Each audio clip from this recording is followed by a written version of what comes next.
Hello everyone. Guys, ये जो PDF हमने डाउनलोड किया है यूपीआईज की ऑफिशियल वेबसाइट से डाउनलोड किया है। इसमें क्या है कि यूपीआईज की कंप्लीट प्रोसेस बताया गया है। ये पीडीएफ आप देख सकते हो, 73 पेज का पीडीएफ है ये। और इसमें क्या है ना कि कंप्लीट प्रोसेस बताया गया है कि शुरू से लेकर अंत तक आपको क्या क्या प्रोसेस करना है। सारा डेटा इन्फॉर्मेशन कलेक्ट इसमें दिया रखा है। 2024 का डेटा ही है, लेकिन 2025 में कोई भी अपडेट होता है तो हम आपको इस चैनल पे प्रोवाइड करा देंगे। थोड़ा बहुत ही चेंज होगा, माइनर चेंज होने वाला, ज़्यादा कुछ चेंजेस नहीं होने वाला है।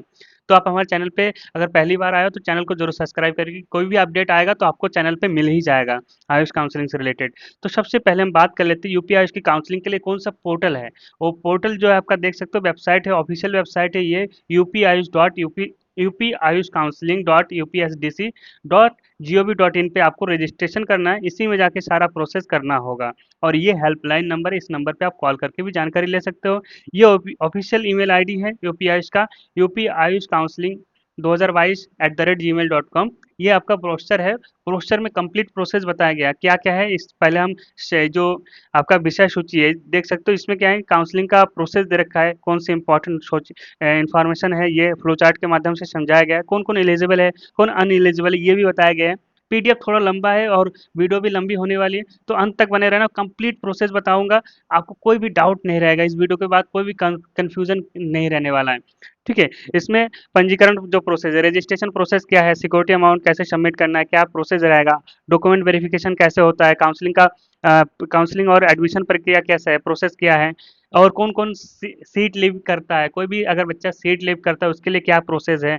उसके बाद कैटेगरी में कौन कौन से कैटेगरी में कितना रिजर्वेशन है, और एक्स आर्मी फ्रीडम फाइटर में क्या इतना रिजर्वेशन रहता है, वो सारा चीज़ें बताया जाएगा। इसमें क्या है ना, सारे कॉलेजों का फीस स्ट्रक्चर भी मेंशन किया है, प्राइवेट और गवर्नमेंट दोनों कॉलेजों का फीस स्ट्रक्चर के बारे में बताया गया है। उसके बाद कॉलेजों में सीट का विवरण दिया गया है, और किस कॉलेज का को कौन से मैनेजमेंट का नंबर भी दिया है, प्रिंसिपल का क्या नंबर है, कॉलेज में जाके बात भी कर सकते हो, कॉलेज का नंबर पे कॉल करके जानकारी ले सकते हो। ये सारी चीज़ें दे रखे हैं, पूरा डिटेल में दे रखा है। तो हम नॉर्मल जो हाईलाइटेड पॉइंट होगा उसी को फिर डिस्कस करेंगे, क्योंकि पीडीएफ बहुत बड़ा है और वीडियो भी लंबी होने वाली है। तो अंत तक बने रहना। जो इंपॉर्टेंट जहाँ पे समझ में नहीं आता है उसी को ज़्यादा डिस्कस करेंगे, क्योंकि ये जो लैंग्वेज में है ना, आपको नॉर्मली समझ में नहीं आएगा। इंग्लिश में नहीं है, ये पूरा हिंदी में है। कई कई जगह इंग्लिश में दे रखा है, कहीं हिंदी में दे रखा है। जहाँ हिंदी में है और इम्पोर्टेंट इन्फॉर्मेशन है वो हम मिस ना करो, इसीलिए इसको इंग्लिश में, हिंदी में भी और इंग्लिश में भी समझाने वाला हूँ।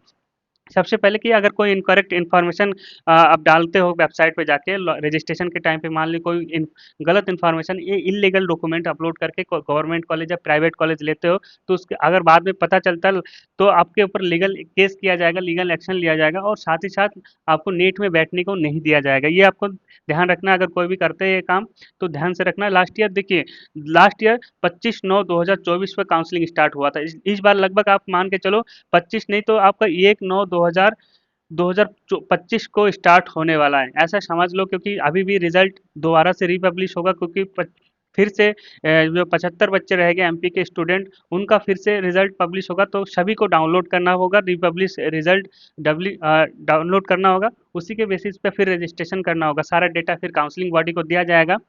उसके बाद काउंसलिंग स्टार्ट होगी। सबसे पहले एमसीसी की काउंसलिंग स्टार्ट होती है, आपको पता है एमसीसी का पहले स्टार्ट होगा, उसके बाद ही ये ट्रिपल सी का स्टार्ट होगा, उसके बाद आपका स्टेट का स्टार्ट होने वाला है। तो ये आपका पता है।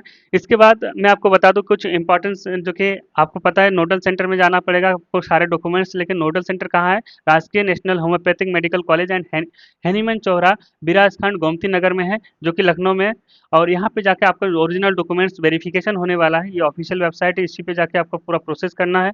और आपको यहाँ पे महत्वपूर्ण इंपॉर्टेंट नोटिस बता देता हूँ। सबसे पहले रजिस्ट्रेशन करना होगा। रजिस्ट्रेशन जो अमाउंट होगा वो नॉन रिफंडेबल होता है। यहाँ पे फर्स्ट सेकंड थर्ड और स्टे वैकेंसी राउंड 2 होने वाला है, जिसमें कि फर्स्ट सेकंड और थर्ड राउंड के लिए 2,000 रुपये आपको पे करने होंगे, और एक बार ही पे करने होंगे। इसमें दोबारा से पे नहीं करना होता। हर बार 2,000 रुपये देकर रजिस्ट्रेशन नहीं करना। सिर्फ एक बार आपने रजिस्ट्रेशन किया तो द्वितीय राउंड में भी आप उस पर सिर्फ चॉइस फिलिंग करना हो, थर्ड राउंड में भी आपको फिर से सिर्फ चॉइस फिलिंग करना है। लेकिन स्टे वैकेंसी में अगर आप पार्टिसिपेट करना चाहते हो तो 1,000 रुपये देकर आपको रजिस्ट्रेशन करना होगा, और जो फ्रेश कैंडिडेट होंगे उसको 2,000 रुपये देकर रजिस्ट्रेशन करना होगा। यहाँ पे क्लियरली मेंशन है, स्टे वैकेंसी राउंड में 1,000 रुपये देकर रजिस्ट्रेशन करना है, और जो फ्रेश कैंडिडेट होंगे उनको 2,000 रुपये देकर रजिस्ट्रेशन करना है। उसके बाद आता है सिक्योरिटी मनी। सिक्योरिटी मनी जो है राजकीय जो गवर्नमेंट कॉलेज है उसके जो फीस होता है उसका 20,000 रुपये होता है। ये जो कि रिफंडेबल है, ये रिफंडेबल है।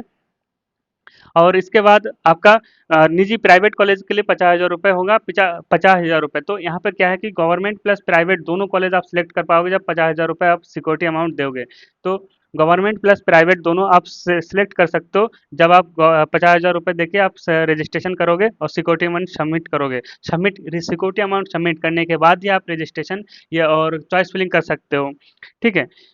तो इसके बाद आता है बिना भुगतान के कोई भी रजिस्ट्रेशन मान्य नहीं होगा। आपने खाली फॉर्म भर के रखा है और आप सोच रहे हो कि चॉइस फिलिंग आ जाएगा ऑप्शन, बिल्कुल नहीं आएगा। चॉइस फिलिंग नहीं कर पाओगे, ये ध्यान रखना है। ये गलती मत करना। बहुत सारे बच्चे ये सोचते हैं कि रजिस्ट्रेशन कर दिए, चॉइस फिलिंग आएगा, अलॉटमेंट होगा तब हम सिक्योरिटी अमाउंट सबमिट करेंगे, उसके वेट में रह जाता है और उसके बाद उनका मेरिट लिस्ट में नाम ही नहीं आता है। मेरिट लिस्ट भी पब्लिश होगा। मैं प्रोसेस बताऊंगा, फ्लो चार्ट के माध्यम से भी समझाने वाला हूँ कैसे क्या करेगा। जब आपको फर्स्ट राउंड में अलॉटमेंट नहीं हो तो आप सेकंड राउंड में ऑटोमेटिक पहुंच जाओगे, कोई अलग से प्रोसेस करने की जरूरत नहीं है। सेकंड राउंड में कॉलेज नहीं अलॉट हुआ तो थर्ड राउंड में आपको ऑटोमेटिक प्रोसेस चला जाएगा। आपको फिर से कुछ करने की जरूरत नहीं है, आपको सिर्फ चॉइस फिलिंग करना है। इसके बाद कोई भी कॉलेज अलॉटमेंट हो गया तो आप चाहते हो रीशफलिंग करना तो रीशफलिंग भी कर सकते हो। उसके लिए दोबारा से आपको सिक्योरिटी अमाउंट देने की जरूरत नहीं पड़ेगी, ये क्लियरली मेंशन है। आपको इंपॉर्टेंट बात बता दूं, दोबारा से कोई भी सिक्योरिटी अमाउंट देने की जरूरत नहीं। रीशफलिंग क्या होता है मैं आपको बता दूं, अगर आपको कोई कॉलेज अलॉटमेंट हो गया और आप उस कॉलेज से सेटिस्फाई नहीं हो तो क्या कर सकते हो कि आप उस कॉलेज में एक अपग्रेडेशन प्रोसेस, सीट विलिंगनेस का एक अपग्रेडेशन प्रोसेस दे सकते हो और साथ ही साथ वहाँ पे अब ये एप्लीकेशन कॉलेज को दोगे और वेबसाइट पे जाके आप सीट विलिंगनेस का एक फॉर्म फिल कर दोगे कि I am participate in upgradation process. तो आप उसमें प्रोसेस करोगे तो दोबारा से आपको कोई सिक्योरिटी अमाउंट सबमिट करने की जरूरत नहीं है। आपको अगर नया कॉलेज अलॉटमेंट हो जाता है तो आप नए कॉलेज में जाके अपने डॉक्यूमेंट वेरीफाई कराओगे। ठीक है, ये ऐसा होगा। इसके बाद आता है और कोई इंपॉर्टेंट अपडेट होगा तो मैं आपको यहाँ पे दिखा देता हूँ। इसके बाद ऐसे अभ्यर्थी जो प्रथम और द्वितीय आवंटन में अपग्रेडेशन के उपरांत आयुष महाविद्यालय में नहीं लेते तो उनकी धनराशि वहाँ धनराशि पुनः जमा जमा कर द्वितीय तृतीय चक्र में भी प्रतिभाग कर सकते हैं। यहाँ पे क्या है कि अगर कोई कॉलेज अपग्रेडेशन के बाद भी कॉलेज नहीं लेता है, मतलब कि उनको अपग्रेड में कोई अच्छा कॉलेज मिल गया, अच्छा नहीं मिला, उनको अच्छा नहीं लग रहा है, सेटिस्फाई नहीं है उस कॉलेज से, तो फिर वो क्या कर सकता है, सेकेंड राउंड में दोबारा से 50,000 रुपए दे के पार्टिसिपेट कर सकता है। लेकिन जो 50,000 रुपए उसने फर्स्ट राउंड में दिए थे वो जब्त हो जाएंगे। ठीक है, ये क्लियरली मेंशन किया गया है। धनराशि की भुगतान ना करने की दशा में अभ्यर्थी को विकल्प चयन करने का ऑप्शन नहीं दिया जाएगा। तो अगर आपने सिक्योरिटी अमाउंट सबमिट नहीं किया तो आपको चॉइस फिलिंग के लिए कोई ऑप्शन नहीं दिया जाएगा। यहाँ क्लियरली मेंशन है, बहुत चीज़ें हैं, समझने की ज़रूरत है। अगर ये वीडियो आपने पूरा अंत तक देख लिया ना, हम आपको बता रहे हैं, आपको खुद से सारा चीज़ें प्रोसेस समझ में आ जाएगा। कोई अलग से कुछ काउंसलर के हायर करने की भी ज़रूरत नहीं पड़ेगी। बस चैनल पर बने रहना, आपको मैं पूरा चीज़ें बताने वाला हूँ। देखिए अब आ रहा है नेक्स्ट जो पॉइंट आपको मैं बता रहा हूँ। यहाँ पर अभ्यर्थी की धनवर राशि उसी बैंक खाते में, यहाँ पे क्लियरली देख सकते हो, जब भी आप सिक्योरिटी अमाउंट सबमिट करोगे तो उसी बैंक में आपको वापस आएगा जिस बैंक से आपने सिक्योरिटी अमाउंट धनराशि जो कटवाए थे, अपने अकाउंट से कटवाए थे। इसीलिए ध्यान रखना, किसी भी साइबर कैफे से या किसी अन्य स्रोत से, किसी अन्य काउंसलरों के हाथ से कटवाना मत, आप खुद के अकाउंट से कटवाना। जब भी काउंसलिंग करवाते हो, काउंसलर भले ही आपका हेल्प करे लेकिन आप अपना अकाउंट से ही पेमेंट करवाना, क्योंकि जो है पेमेंट सिक्योरिटी अमाउंट है अपने आपके अकाउंट में रिफंड होने वाले हैं। ठीक है, अब किन किन कंडीशन में जो आपका है सिक्योरिटी अमाउंट जब्त हो जाएगी, ये आप यहाँ पे देख सकते हो। प्रथम द्वितीय तृतीय राउंड में या वेरिफिकेशन के बाद, जब भी आप ये देखो, क्या है ना कि फर्स्ट राउंड में आपने पार्टिसिपेट किया, सेकंड राउंड में आपने पार्टिसिपेट किया, थर्ड राउंड में आपने पार्टिसिपेट किया, अब किसी भी राउंड में आपको कॉलेज में अलॉटमेंट हो गया, आपने नोडल सेंटर में जाके वेरिफिकेशन करवा लिया, डॉक्यूमेंट वेरीफाई होता है, नोडल सेंटर में जाके आपने वेरीफाई करवा लिया। वेरीफाई करवाने के बाद या फिर स्टे वैकेंसी राउंड में कोई भी कॉलेज अलॉटमेंट होता है, उस कंडीशन में अगर आप कॉलेज में अलॉटमेंट संस्था में मतलब इंस्टीट्यूट में एडमिशन नहीं लेते हो तो उस कंडीशन में आपका जो सिक्योरिटी अमाउंट है 20,000 रुपये और 50,000 रुपये वो जब्त हो जाएंगे, मतलब कि फॉरफिट हो जाएंगे। ठीक है, इसके अलावा कोई भी अपग्रेडेशन के बाद, फर्स्ट और द्वितीय राउंड में अपग्रेडेशन के बाद, आवंटन के बाद या प्रवेशित अभ्यर्थी यदि अपग्रेडेशन के बाद भी कॉलेज नहीं लेता है तब भी उनका जो है सिक्योरिटी अमाउंट जब्त हो जाएंगे। मतलब कुल मिला के अगर कॉलेज छोड़ते हो तो 100% आपका सिक्योरिटी अमाउंट जब्त हो जाएगा। आपको इसीलिए ध्यान रखना है, प्रोसेस को सही से करना है। इसके बाद जो भी काउंसलिंग में पार्टिसिपेट कर रहे हैं, सेंट्रल काउंसलिंग में, ये ट्रिपल सी में काउंसलिंग कर रहे हैं और उसको कोई सीट अलॉटमेंट हो गया, और इसको मैं अच्छे से एक्सप्लेन कर रहा हूँ, जैसे कि आपने स्टेट में पार्टिसिपेट किया और आपने सेंट्रल में भी पार्टिसिपेट किया, तो उस कंडीशन में क्या होगा, मान लीजिए स्टेट में आपको कोई कॉलेज मिल गया और आप छोड़ना चाहते हो, और ऑल इंडिया में भी कोई कॉलेज मिल गया, तो आप ऑल इंडिया वाला कॉलेज सेलेक्ट करना चाहते हो, तो स्टेट वाला अगर कहीं पे एडमिशन ले लिया और वहाँ पे फीस भी सबमिट कर दिया, तो उस कंडीशन में आपका 1,000 रुपये काट के बाकी सारा फीस रिफंड कर दिया जाएगा और आपका सिक्योरिटी अमाउंट भी रिफंड हो जाएगा। इसके बाद कौन कौन से डॉक्यूमेंट चाहिए होंगे, यहाँ पे देख सकते हो, आपको क्लियरली मेंशन है डॉक्यूमेंट्स वगैरह। तो डॉक्यूमेंट में हाई स्कूल और समकक्ष परीक्षा का प्रमाण पत्र, यहाँ पे क्या है कि सर्टिफिकेट चाहिए और मार्कशीट, दोनों चीजें। यहाँ पे आपका हाई स्कूल का सर्टिफिकेट और हाई स्कूल का मार्कशीट, सर्टिफिकेट एंड मार्कशीट दोनों चाहिए होगा। इसके अलावा इंटरमीडिएट का सर्टिफिकेट, इंटरमीडिएट का मार्कशीट, नीट का स्कोर कार्ड, यहाँ पे नीट का 2025 का स्कोर कार्ड चाहिए होगा, और दोबारा से अगर पब्लिश हुआ तो रिवाइज स्कोर कार्ड आपको डाउनलोड करके उसको पब्लिश काउंसलिंग में पार्टिसिपेट करने के लिए ज़रूरत पड़ेगी। उसके बाद किसी भी कैटेगरी से हो आप, अगर ओबीसी, एससी, एसटी या ईडब्ल्यूएस या ex army, freedom fighter, NCC, PWD candidate हो, तो उसका वो सर्टिफिकेट आपको चाहिए, प्रमाण पत्र आपको चाहिए होगा। इसके बाद डोमिसाइल सर्टिफिकेट किन को चाहिए, यहाँ पे बहुत क्लियरली मेंशन है। डोमिसाइल सर्टिफिकेट उनको चाहिए जो हाई स्कूल और इंटर अदर देन यूपी से किया है, और वो यूपी का डोमिसाइल है उनके पास, लेकिन वो अदर देन यूपी से किया है, तो उनको डोमिसाइल की जरूरत पड़ेगी। वो यूपी के कैंडिडेट है लेकिन उसने हाई स्कूल और इंटर किसी अदर स्टेट से किया है, सीबीएसई बोर्ड से किया है, किसी अदर स्टेट से किया है, तो उस कंडीशन में उसको डोमिसाइल सर्टिफिकेट की जरूरत पड़ेगी। और जो अदर स्टेट के स्टूडेंट होंगे, वो उनको डोमिसाइल सर्टिफिकेट की जरूरत नहीं पड़ेगी, क्योंकि उनको एज ए जनरल कंसिडर किया जाएगा, तो उनको जनरल के थ्रू ही एडमिशन हो जाएगा। और इसके अलावा देखिए यहाँ पे और चीज़ें क्या मेंशन किया है, अलीगढ़ यूनिवर्सिटी के अलीगढ़ मुस्लिम विश्वविद्यालय, अलीगढ़ यूनिवर्सिटी से जो है जिसने हाई स्कूल इंटर किया है, उसको भी डोमिसाइल सर्टिफिकेट की ज़रूरत पड़ेगी, अनिवार्य है उनके लिए। और इसके बाद भर्ती का आधार प्रमाणीकृत कराया जाएगा। अगर आधार नहीं उपलब्ध होता है, मतलब कि आधार आधार कार्ड आपका नहीं होता है, तो उस कंडीशन में आपको क्या है कि driving licence, passport, PAN card या फोटो युक्त बैंक पासबुक से भी आपका रजिस्ट्रेशन किया जाएगा, उसका भी डॉक्यूमेंट अपलोड करने होंगे उस कंडीशन में। ये सारे डॉक्यूमेंट्स आपको चाहिए। अब हम फ्लो चार्ट के माध्यम से समझते हैं। सबसे पहले आपको रजिस्ट्रेशन करना है। रजिस्ट्रेशन के लिए आपको पता है नीट का रोल नंबर और एप्लीकेशन नंबर डाल के अपना रजिस्ट्रेशन करोगे। रजिस्ट्रेशन करने के बाद आपको रजिस्ट्रेशन अमाउंट देने होंगे, जो कि आपका 2,000 रुपये है। ये सभी कैंडिडेट के लिए, किसी भी कैटेगरी से बिलोंग कर रहे हो। उसके बाद सिक्योरिटी अमाउंट सबमिट करने होंगे, 10,000 रुपये, 20,000 रुपये और 50,000 रुपये।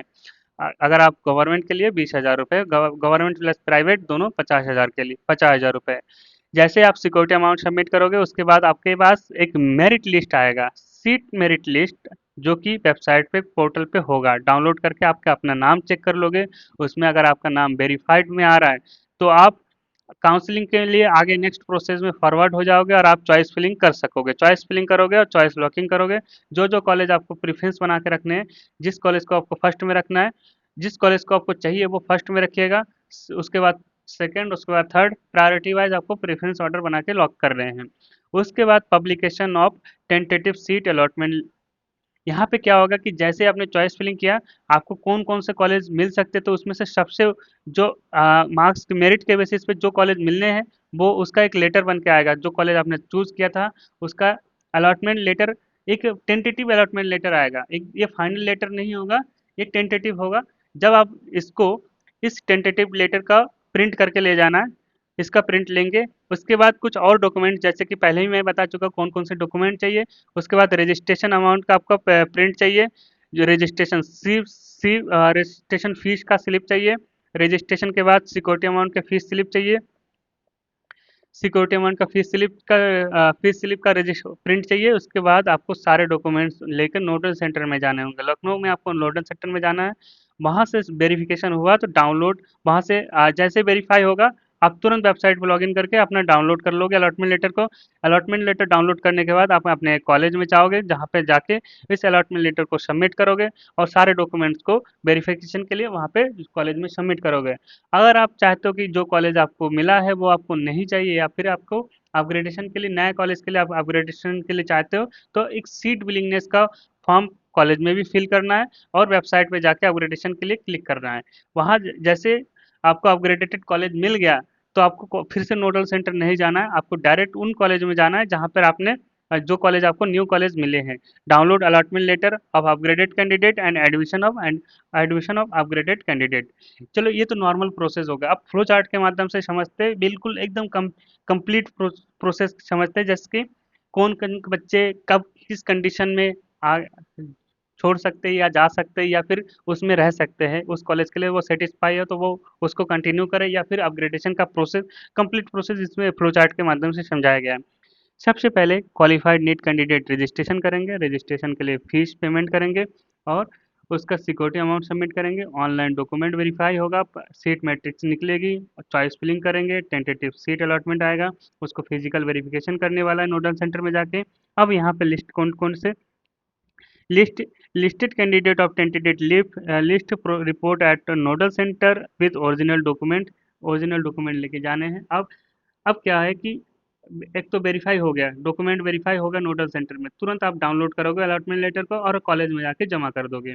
ये आपका कंप्लीट हो गया। इसके बाद जैसे ही कॉलेज में जाओगे आपका एडमिशन प्रोसेस कंप्लीट हुआ और आप चाहते हो कि नहीं हमें तो कॉलेज नहीं लेना है, तो आप डायरेक्टली क्या कर सकते हो, रिजाइन लेटर लिख सकते हो कॉलेज को। रिजाइन लेटर लिखोगे तो आप उस कॉलेज के लिए एलिजिबल नहीं होगे दोबारा से। और अपग्रेडेशन में क्या होता है कि आप उस कॉलेज को लेते हुए आप न्यू कॉलेज के लिए चूज कर सकते हो। नए जो ऊपर के जितने भी कॉलेज सिलेक्ट किए थे जिसमें आपको नहीं मिला था, वो कॉलेज आप ले सकते हो अपग्रेडेशन प्रोसेस में, उन राउंड वन के अपग्रेडेशन प्रोसेस में। लेकिन अगर आपने रिजाइन दे दिया तो आपको जो कॉलेज आपने मिला है वो कॉलेज आपको नहीं मिलेगा, लेकिन आपका जो सिक्योरिटी अमाउंट है वो बिल्कुल सेफ रहेगा, कोई भी फॉरफिट नहीं होने वाला है। अब राउंड टू में राउंड वन का अपग्रेडेशन का फिर से अलॉटमेंट आएगा। अलॉटमेंट आने के बाद अगर उनको कॉलेज मिल गया तो वो सीधा आपके उन कॉलेज में जाएगा जिसमें उसने जो कॉलेज मिला है और रिपोर्ट करके अपना कंटिन्यू करेगा उस कॉलेज में जाके। अगर वो कॉलेज में अलॉटेड कैंडिडेट को फिर से अपग्रेडेशन में कोई कॉलेज नहीं मिला तो वो पुराने कॉलेज में रह जाएंगे जिस कॉलेज में पहले अलॉटमेंट हुआ था। यहाँ तक प्रोसेस कंप्लीट हुआ। अब कहा कि फिजिकल वेरिफिकेशन के बाद आपको नोडल सेंटर में जाना है, फिर से जाने के बाद आपको कोई नया कॉलेज मिल गया और आप चाहते हो, अब वेरीफाइड हो गए डॉक्यूमेंट, सारे अलॉटमेंट लेटर मिल गए। आप क्या कर सकते हो, राउंड टू में रिसफलिंग कर सकते हो, आप कॉलेज का फिर से रिसफलिंग कर सकते हो या फिर रिजाइन दे सकते हो। रिजाइन दोगे तो आपको जो कॉलेज मिला है वो बिल्कुल क्लियरली है कि आपको नहीं मिलेंगे, आपका सिक्योरिटी अमाउंट सेफ रहने वाला है। आप सेकंड राउंड में रीसफलिंग करोगे तो आप सेकंड राउंड में जा सकते हो, सेकंड राउंड में फिर से चॉइस फिलिंग करने के लिए और विंडो खुल जाएगा, आप फिर से चॉइस को आगे पीछे कर सकते हो। अब राउंड टू में क्या होगा कि राउंड टू में वही कैंडिडेट आएंगे जो क्वालिफाइड होंगे, जिनको राउंड वन में कॉलेज नहीं मिला वो पार्टिसिपेट करेंगे और जो न्यू रजिस्टर्ड कैंडिडेट होंगे वो पार्टिसिपेट करेंगे। यहाँ पे फिर से रजिस्ट्रेशन अमाउंट दोबारा देने की जरूरत नहीं है, लेकिन जो न्यू कैंडिडेट होंगे उनको रजिस्ट्रेशन अमाउंट देने होंगे। जिसने रिजाइन कर दिया था वो भी पार्टिसिपेट कर सकते हैं और जो अपग्रेडेशन के लिए रीसपलिंग के लिए जो आप प्रोसेस किए थे वो भी यहाँ पे पार्टिसिपेट कर सकते हैं। उनको फर्स्ट राउंड में कॉलेज मिल गया है लेकिन वो चाहते हैं कि सेकेंड राउंड में भी पार्टिसिपेट करे और अच्छी कॉलेज के लिए अप्रोच करे, तो वो भी इस राउंड में कर सकते हैं। ठीक है। अब वही प्रोसेस होगा, यहाँ पे फिर से उन लोगों को रजिस्ट्रेशन के लिए पेमेंट देना होगा जो फर्स्ट टाइम कर रहे हैं, रजिस्ट्रेशन अमाउंट देने होंगे और सिक्योरिटी मनी देने होंगे। सबमिट करने के बाद ऑनलाइन डॉक्यूमेंट वेरीफाई होगा, उसके बाद नोटिस सीट मैट्रिक्स आएगी, फिर से सेट मैट्रिक्स आएगी और इस सेट मैट्रिक्स में सारे बच्चों के नाम आएंगे, जो जो वेरीफाइड है और जो अनवेरीफाइड है सबके नाम आएंगे। वेरीफाइड वाले बच्चे चॉइस फिलिंग कर सकते हैं और उसके बाद अलॉटमेंट लेटर आएगा, टेंटेटिव अलॉटमेंट लेटर आएगा जिसको जाके नोडल सेंटर में जाके वेरीफाई करवाने हैं।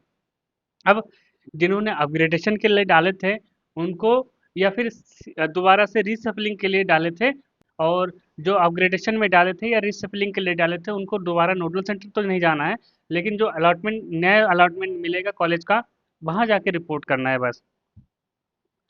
अब यहाँ पर डाउनलोड करना होगा, इफ एस डाउनलोड आपको डाउनलोड करना है अलॉटमेंट लेटर और उसके बाद कॉलेज में जाके रिपोर्ट करना है, आपका एडमिशन प्रोसेस कंप्लीट हो जाएगा। अगर आप चाहते हो रिजाइन करना तो यहाँ पे आप रिजाइन भी कर सकते हो, सेकेंड राउंड तक आपको रिजाइन करने का ऑप्शन मिलेगा, लेकिन थर्ड राउंड में नहीं मिलने वाला है।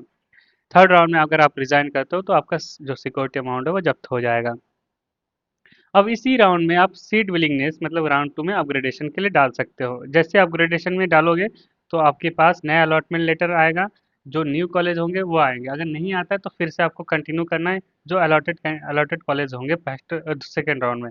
अपग्रेडेटेड अपग्रेडेड कैंडिडेट को फिर से रजिस्ट्रेशन अलॉटमेंट लेटर आएगा उसको सेकेंड राउंड में कोई भी कॉलेज अलॉटमेंट हुआ था तो वो दोबारा से नोडल सेंटर जाने की जरूरत नहीं है, लेकिन उनको सेकेंड राउंड होगा, उसके बाद कोई कॉलेज अलॉटमेंट नहीं हुआ, उसने अपग्रेडेशन में डाला, फिर अलॉटमेंट हुआ, न्यू अलॉटमेंट होने के हुआ तो उसको नोडल सेंटर जाने की जरूरत पड़ेगी फिजिकल वेरिफिकेशन के लिए। ठीक है, इसके बाद if verified download allotment letter, report to the college and complete admission process. And अगर रिजाइन करना चाहे तो वही चीज़ें रिजाइन करेगा एंड कंटिन्यू करेगा स्टडी को। इसके बाद रीशफलिंग के लिए थर्ड राउंड में भी जा सकते हैं। सेकेंड सेकेंड राउंड की स्टूडेंट अगर अलॉटमेंट हो गया कॉलेज को और वो रीशफलिंग करना चाहते हैं तो थर्ड राउंड में भी वो जा सकते हैं। ठीक है, अब थर्ड राउंड का भी सेम प्रोसेस रहेगा, लेकिन यहाँ पे कैंडिडेट क्या होगा कि यहाँ पे कोई रिजाइन का ऑप्शन नहीं आएगा, यहाँ पे डायरेक्टली आपको कंटिन्यू करना है, नो एग्जिट, यहाँ पे फ्री एग्जिट नहीं है। अब हम बात कर लेते हैं आगे एलिजिबिलिटी क्राइटेरिया क्या क्या है। अच्छा, अब बात आती है कि कौन कौन एलिजिबल है, कौन कौन एलिजिबल कैंडिडेट है जो इस काउंसलिंग के लिए पार्टिसिपेट कर सकते हैं। एक तो जो ऑनलाइन रजिस्ट्रेशन कर दिया हो, ऑनलाइन पंजीकरण कराया हो, उसके बाद जिन्होंने ये ट्रिपल सी के द्वारा अन एलिजिबल घोषित ना कर दिया गया हो ऐसे स्टूडेंट। और बाकी जो आपको पता है कि नीट में 50 परसेंटाइल कंपलसरी है, मतलब कि अगर आपका स्कोर 144 जनरल के लिए और ओबीसी एससी एसटी के लिए 113 है तो आप एलिजिबल हो। इसके बाद जो आपका एकेडमिक है, दो ट्वेल्थ जो है आपका, जो फिजिक्स केमिस्ट्री बायो में आपका जो मार्क्स है ना वो भी 50% होने चाहिए। और जो ईडब्ल्यूएस कैंडिडेट है या फिर ओबीसी कैटेगरी के स्टूडेंट हैं उनके लिए 40% मार्क्स होने चाहिए। और जो पीडब्ल्यूडी कैंडिडेट उनके लिए 45% मार्क्स होने चाहिए कंपलसरी पीसीबी में। ठीक है, ये जो है आपका मेन एलिजिबिलिटी क्राइटेरिया है। और इसके अलावा कोई भी ऐसे भी विद्यार्थी जो इंटरमीडिएट से जीव विज्ञान के मतलब कि बायो के इस स्थान पर बायोटेक्नोलॉजी लिया है तो वो भी इस परीक्षा में एलिजिबल है। और उनके लिए जो अंक का प्रतिशत है वो बिल्कुल यही दे रखा है सेम, ऐसे ही यही यही फॉलो होगा जो भी कैटेगरी से वो बिलोंग करते हैं। अब आती है age age limit. Age limit कितना होना चाहिए आपका, जो एज है आपका 17 साल होना ही चाहिए, कंपलसरी है 17 साल। मतलब 31 दिसंबर या उससे पूर्व होने चाहिए, मतलब कि 2000, आपको मैं डेट बता रहा हूँ, 31 दिसंबर 2008 होना चाहिए। इस बार ये पुराना है तो इस बार आपका जो है डेट 2008, मतलब कि डेट ऑफ बर्थ 2008 से पहले का होना चाहिए। ओके, अब यहाँ पर एज लिमिट, आयु अधिकतम आयु सीमा कुछ नहीं है, कोई भी निर्धारित नहीं है। तो ऐसा कोई कैंडिडेट है जो जिसका एज ज़्यादा हो गया वो भी बीएमएस में कर सकते हैं, इसके लिए कोई दिक्कत नहीं है। बाकी हमने निवास प्रमाण पत्र के लिए जो डोमिसाइल सर्टिफिकेट के लिए पहले ही बता दिया था। और इसके अलावा और भी देख लेते हैं कुछ पॉइंट जो इन एलिजिबल कैंडिडेट है, जो कि देखिए अगर कोई भी कैंडिडेट जो इन यूपी का स्टेट का डोमिसाइल नहीं है और वो गवर्नमेंट कॉलेज के लिए अप्लाई करना चाहते हैं तो नहीं कर सकते हैं। वो सिर्फ वही कैंडिडेट आप गवर्नमेंट कॉलेज के लिए अप्लाई कर सकते हैं जो यूपी के डोमिसाइल है। और इसके अलावा ऐसे कैंडिडेट जो ऑल इंडिया काउंसलिंग में उनको निकाल दिया गया है या उसको इनएलिजिबल कैंडिडेट घोषित कर दिया गया हो, वो भी इस काउंसलिंग में पार्टिसिपेट नहीं कर सकते हैं। इसके बाद रजिस्ट्रेशन का पूरा प्रोसेस हमने पहले ही समझा दिया, कौन सी वेबसाइट पे जाना है, कितने रुपए दे के करना है, ये सारी चीज़ें हमने बता दिया। धनराशि सिक्योरिटी अमाउंट भी बता दिया पहले से ही, सारा पॉइंट यहाँ पे दिख दिख रहा है। ये यहाँ देखिए, यहाँ पे राजकीय कॉलेज के लिए 20,000, केवल निजी कॉलेज के लिए या फिर राजकीय प्लस निजी कॉलेज के लिए दोनों के लिए 50,000 रुपये यहाँ लिखा है क्लियरली। इसके बाद आगे कुछ पॉइंट्स आपको देख लेते हैं। यहाँ पे डॉक्यूमेंट वेरिफिकेशन के लिए कौन कौन से डॉक्यूमेंट चाहिए, यहाँ पे फिर से डॉक्यूमेंट बता दिया गया है। यहाँ पे 2025 का डॉक्यूमेंट चाहिए होगा आपको नीट का। और बाकी आपको यहाँ पे पहले ही मैंने बता दिया कौन कौन से डॉक्यूमेंट चाहिए। इसके बाद एक बहुत इंपॉर्टेंट पॉइंट है, यहाँ पे बच्चों को समझने की ज़रूरत है, ये चीज़ें मैं बहुत पहले से समझाने की कोशिश कर रहा था। ये पॉइंट बहुत इंपॉर्टेंट है आप सभी स्टूडेंट के लिए, जो बाहर के स्टूडेंट है, कैंडिडेट जो बाहर के हैं, मतलब अदर देन यूपी के हैं, तो उनके लिए ये पॉइंट बहुत इंपॉर्टेंट है। जो भी स्टूडेंट निजी प्राइवेट कॉलेज में पार्टिसिपेट करना चाहते हैं ना, 15% ऑल इंडिया कोटा के थ्रू उनको जो भी संबंधित प्रदेश से निर्गत प्रमाण पत्र कौन सा, आपका डोमिसाइल आपका ये प्रमाण पत्र प्रमाण पत्र, ये आरक्षण संबंधित प्रमाण पत्र की आपको जरूरत है। कौन सा आरक्षण? ओबीसी, एससी, एसटी, ईडब्ल्यूएस, ये सारे कैंडिडेट जो पार्टिसिपेट करना चाहते हैं 15% ऑल इंडिया कोटा के थ्रू, उनके लिए क्या है कि जिस जो भी कैटेगरी से वो बिलोंग कर रहे हैं, न्यूनतम प्रतिशत जितने भी है, मान लीजिए अगर आप ओबीसी से हो और आपका जो मार्क्स है 113 है, तो आप एलिजिबल हो, यहाँ पार्टिसिपेट कर सकते हो। इसका अर्थ मतलब कि न्यूनतम प्रतिशत जो आपका शैक्षणिक शैक्षणिक मतलब क्या होता है कि एकेडमिक जो आपका 12th में जो मार्क्स है, वो आपका 25 अगर 50% जनरल के लिए, और जो ओबीसी एससी एसटी के लिए 40%, ईडब्ल्यूएस के लिए भी 40% अगर आप है, तो आप एलिजिबल हो ये नीट में। अब बहुत सारे बच्चे कहते हैं कि देखिए सर, मैं तो अदर स्टेट से हूँ, अब मुझे जनरल कंसिडर किया जाएगा, तब तो मेरा मार्क्स है फिजिक्स केमिस्ट्री में वो आपका 40 43% है, तो क्या मैं पार्टिसिपेट कर सकता हूँ? बिल्कुल आप पार्टिसिपेट कर सकते हो। फर्स्ट और सेकंड राउंड के लिए आप एलिजिबल हो, थर्ड राउंड से आप एलिजिबल नहीं हो। अब मैं ये चीज़ें यहाँ पे क्लियरली मेंशन है।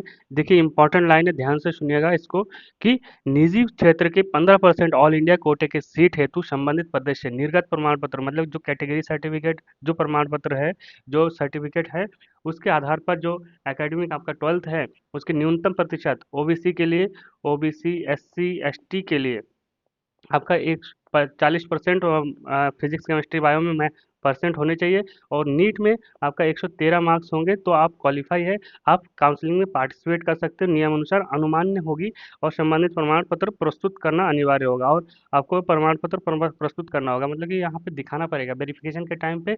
आपको नोडल सेंटर में सारे डॉक्यूमेंट्स दिखाने पड़ेंगे, कैटेगरी सर्टिफिकेट और आपका 10th 12th के मार्कशीट, जिसमें आपका 40% से ऊपर बिलोंग कर रहे हो, जो ओबीसी एससी एसटी कैटेगरी के स्टूडेंट है, ये ईडब्ल्यूएस के, उनको दिखाना पड़ेगा। बाकी यहाँ पे पासपोर्ट साइज फोटो चाहिए, नीट का 2025 का रिजल्ट चाहिए, अपलोड करने होंगे। ये सारी चीज़ें पहले से मेंशन है, पहले से बता रखा है। और हम अब कोई बच्चा जो कि सीट लिविंग करना चाहता है, तो उनको अनापत्ति तथा मूल अभिलेखा का जमा करने होना अनिवार्य होगा।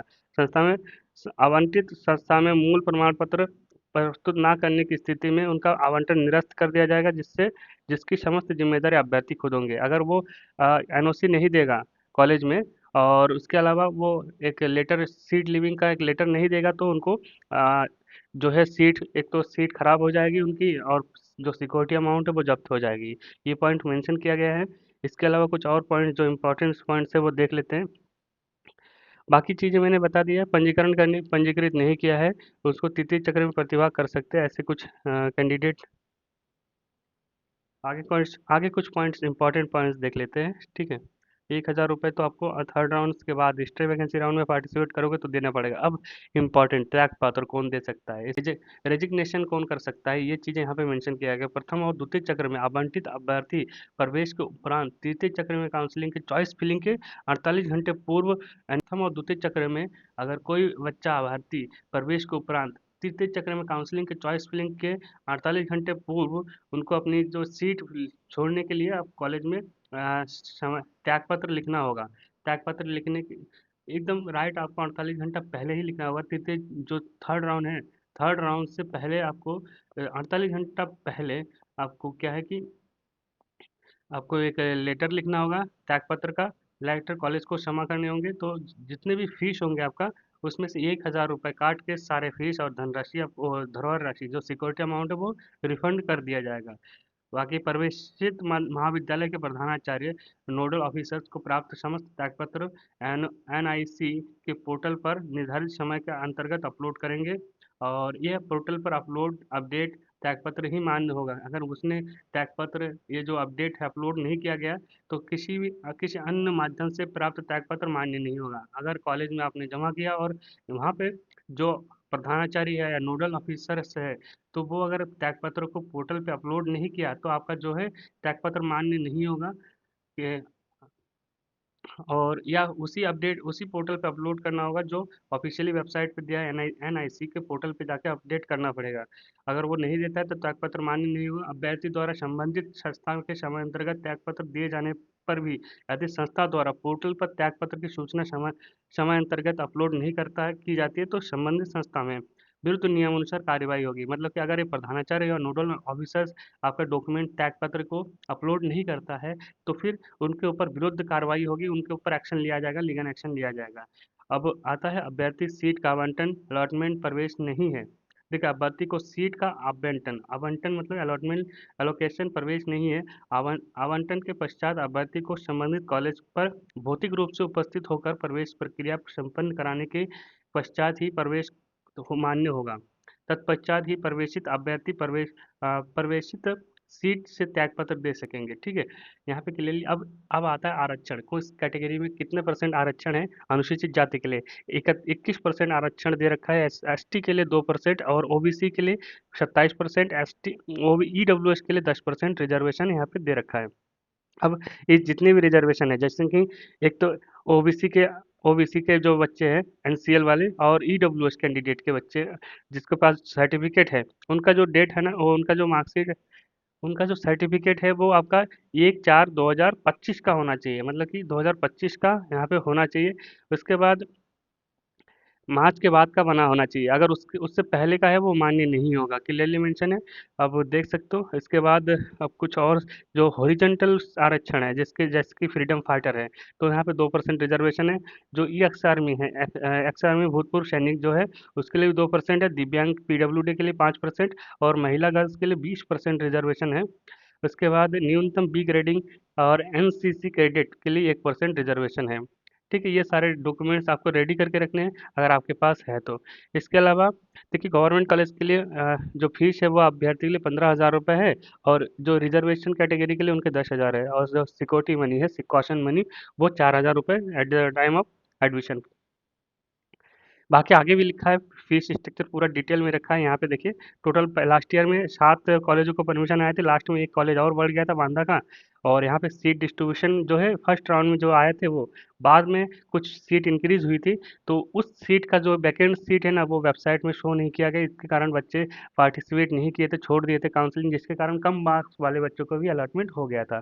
तो इसीलिए आप भी इस बार करना क्या है कि लास्ट राउंड तक पार्टिसिपेट करना, अगर हो सके तो सीट इंक्रीमेंट हो जाए उस समय मिलने के चांसेस रहते हैं, तो आप पार्टिसिपेट करो। और यूपीआई के पोर्टल से भी और यूपीआई काउंसलिंग सिस्टम से भी अनुरोध करूंगा कि वो वैकेंट सीट जरूर दिखाए हर बार, गवर्नमेंट कॉलेज के वैकेंट सीट दिखाए, ताकि बच्चों को समझ में आए कितना सीट वैकेंट है और किस कॉलेज के लिए पार्टिसिपेट करना चाहिए। ओके, यहाँ पे देख सकते हो फीस जो आपका एडमिशन शुल्क 1,000 रुपये है, कॉशन मनी 4,000 है, और जो शिक्षण शुल्क है मतलब क्या, ट्यूशन फीस है वो आपका 10,000 रुपये है, और डेवलपमेंट चार्ज भी 2,000 रुपये है। अदर जो चार्ज है वो आपका 2,000 रुपये, टोटल मिला के जनरल के लिए 19,000 रुपये है, और आरक्षित वर्ग के लिए जैसे कि उनके लिए टोटल मिला के 14,000 रुपये देने हैं। ये आपका ट्यूशन फीस और सब कुछ मिला के फर्स्ट ईयर का फीस है। उसके बाद क्वेश्चन मनी हट जाएगा सेकंड प्रॉप से। और यहाँ पे आप देख सकते हो इसके बाद निजी कॉलेजों के प्राइवेट प्राइवेट जो कॉलेजेस है उनके फीस स्ट्रक्चर और उनके नाम दे रखे हैं। लास्ट ईयर मैंने इस कॉलेज का जो फर्स्ट राउंड के बाद जो सीट वैकेंट रही थी उसका डेटा है ये, लेकिन लास्ट राउंड आते आते सभी की कॉलेजों की सीट फुल हो गई थी, ऑलमोस्ट सभी कॉलेजों की सीट फुल हो गई थी। ये सारे कॉलेजों का फीस स्ट्रक्चर है, इसका पीडीएफ मैं आपको टेलीग्राम चैनल या व्हाट्सएप ग्रुप पे भेज दूंगा। आप ज्वाइन हो जाना, व्हाट्सएप ग्रुप पे ज्वाइन हो जाना, जाके आपको बहुत अच्छे अच्छा अपडेट आपको मिल जाए, तुरंत अपडेट मिल जाए। और काउंसलिंग से रिलेटेड कोई भी हेल्प चाहिए इस नंबर पे कॉल कर सकते हो, हमारा नंबर है 9369982118। इस नंबर पे आप कॉल कर से पूछ सकते हो। उसके अलावा दूसरा जो नंबर है 83 18 55 95 11, इस नंबर पे आप कॉल करो, जानकारी आपको मिल जाएगी, हर तरह का अपडेट आपको मिल जाएंगे। इसके अलावा ये सारे कॉलेजेस है, देख सकते हो आप यहाँ पर सारे कॉलेजेस के फीस स्ट्रक्चर और कितनी सीट फर्स्ट राउंड में फुल होने के बाद वैकेंट रही थी, किसकी डिमांड सबसे ज़्यादा थी, आप देख सकते हो। तो आप देख सकते हो यहाँ पे प्राइवेट कॉलेज के साथ अब होम्योपैथिक कॉलेज का भी डेटा यहाँ पे लिखा है। यहाँ पे भी होम्योपैथिक कॉलेज की फीस स्ट्रक्चर वगैरह दे रखा है, 19,000 हॉस्टल जनरल के लिए, और 14,000 रुपये आपका गवर्नमेंट अदर अदर कैंडिडेट के लिए, अदर रिजर्वेशन कैंडिडेट के लिए।